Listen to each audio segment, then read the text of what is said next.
Welcome to the Salmon Runs YouTube. Enjoy the video. You're starting now.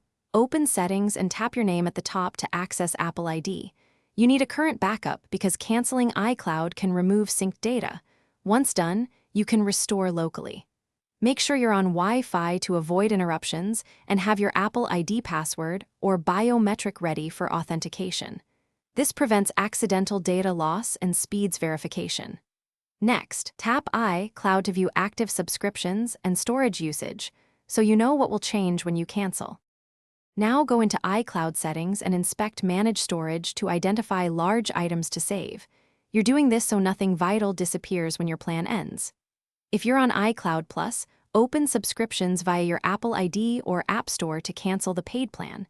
This stops future billing, but keeps data until the plan expires. Download photos, export contacts, and copy files to your Mac or an external drive.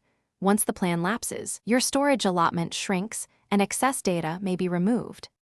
Finally, sign out to fully stop iCloud on this iPhone.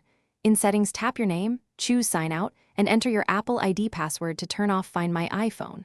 When prompted, choose which data to keep a copy of on the device. This preserves contacts and calendars locally. Make sure the subscriptions page shows cancellation and that iCloud now displays Signed Out. If something went wrong, try restarting the phone and rechecking Apple ID status. If still failing, sign in on another device to confirm account settings. Thanks for watching. Consider subscribing if we helped you.